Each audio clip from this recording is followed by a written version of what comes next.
United 93, the first battle of a new type of war, was waged over the skies of Pennsylvania, and it was won in Shanksville. The powerful legacy of United 93 was not the actual battle, but the willingness of its passengers to sacrifice themselves to protect us. Detective Glenn the Temple of Lower Makefield will toll the bell for United 93.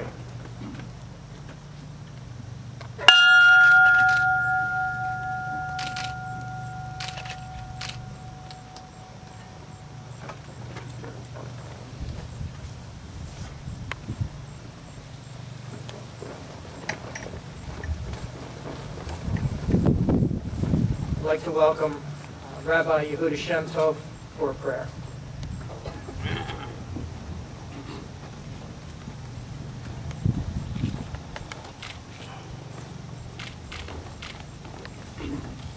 As we just heard, at 10:03, when United Flight 93 touched the ground in Shanksville, it was no longer an attack on the great symbols and icon of America, New York City and Washington, D.C. It was an attack on ordinary America, each and every one of us sitting here. To you, to us, I dedicate the following. Just a few months ago, the beginning of June, I was taking a walk, and I spied with my little eye a beautiful, deep, rich green leaf with healthy stems and veins laying at the edge of a lavish green garden. The sun was shining so powerfully in a way which pronounced every feature of this leaf and every shade of green on this lawn. I was struck by this unusual sight. Yet, in its beauty, something was telling me this isn't right. Something seemed unusual. And as I continued my walk, I realized this is the prime of summer. Leaves don't fall. Green leaves in the middle of summer belong on the tree. And I was pondering this. My mind took me to a lovely Yiddish song that I heard as a child. A gardener finds a little leaf at the edge of the garden. And he turns to this leaf and says, "Leaf, leaf, why are you sitting so lonely on this garden?" And the leaf turns to the gardener and says, "Don't ask me.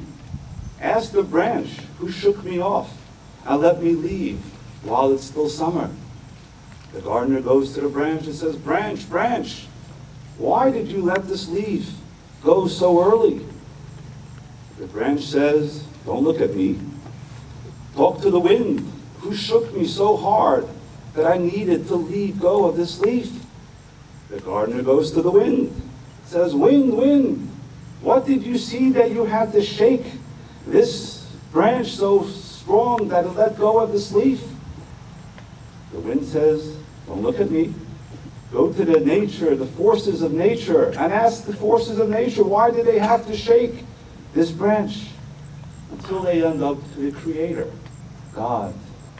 And this gardener asks, "Creator, oh Creator, why did you have to create a wind that blew so strong, that shook this branch, that let go of this little leaf in its prime?" The Creator turns to the gardener and says, "Come with me." They take a walk to the end of the garden where this leaf was laying. And the Creator tells the gardener, "Pick up this leaf."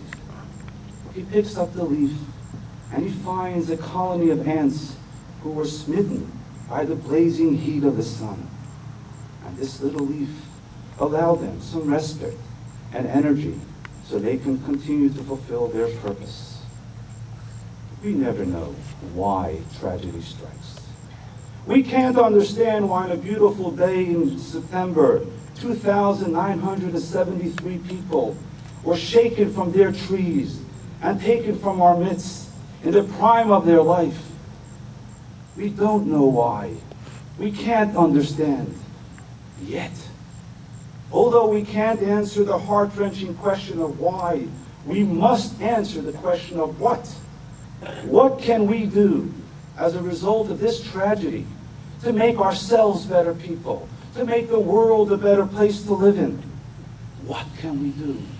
We must ask a question of how.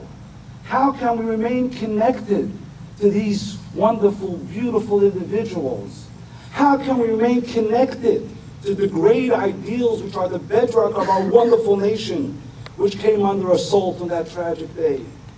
We must never, never let the power of evil overcome the innate goodness that is on these beautiful shores of America. That morning, many people walked into their jobs to make a difference in this, world. Each, in their own way, was driven by a passion to live, a desire to be effective, a feeling to be productive. What we need to do is to courageously and faithfully keep the spirit and passions that they had alive, not just in our memories, but in our realities, in the actions that we do, through bringing their passion, their enthusiasm of life into the things we do, into the daily interactions of our life with the people we love, with the people we work with, and the world we live in. We cannot remove the scars of the pain, but embedded deep within each human spirit is the capacity to transform the teardrops of sadness and pain into raindrops of nourishment for growth, for hope, and for positive action. I wondered what was that conversation between the leaf and the branch just moments before it was blown off the tree. And I found the answer in a popular Israeli song called Ale Katan, the small leaf. You can Google it. The tree tells this leaf, little leaf, be strong and remember me, and we will continue to be connected. Little leaf, I have been around through many storms and strong winds, but I am here because of my strong roots.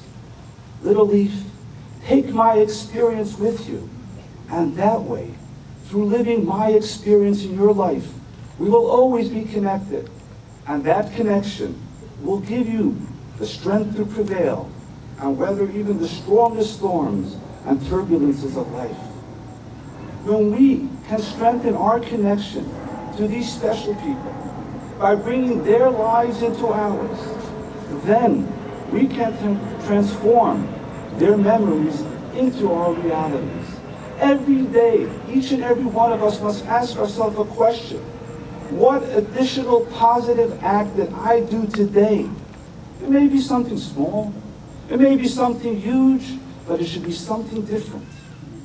My Rebbe, Rabbi Menachem Schneerson, a great spiritual master, has taught that we must answer tragedy, we must answer negative power with a double dose of positive action.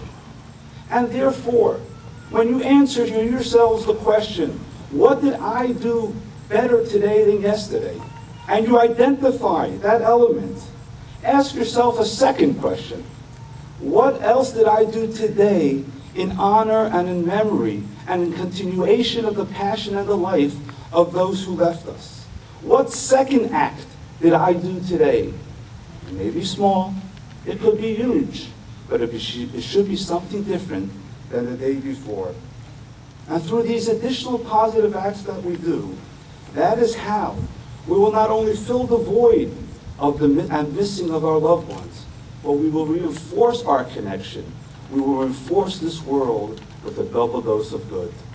This will enable us to transform the inspiration from this garden of reflection and to allow these two great fountains and beacons of life to water the seeds that we plant in creating a new garden, a garden and beacon of hope and love and kindness in this challenging world that we live in. So I offer the following prayer. Oseh shalom bimromav, hu yaseh shalom aleinu. The God who creates peace up in heaven shall draw from that energy of peace into our world, into our lives, and into our hearts. And may we have the strength to transform tears into growth, to transform darkness into light, and replace evil with goodness and kindness. Let true freedom of spirit and the recognition of the God-given, unalienable rights of all humanity, those of life, liberty, and the pursuit of happiness, bring forth from our shores in a much more powerful way, in a much stronger way, as God continues to bless our great country, the United States of America.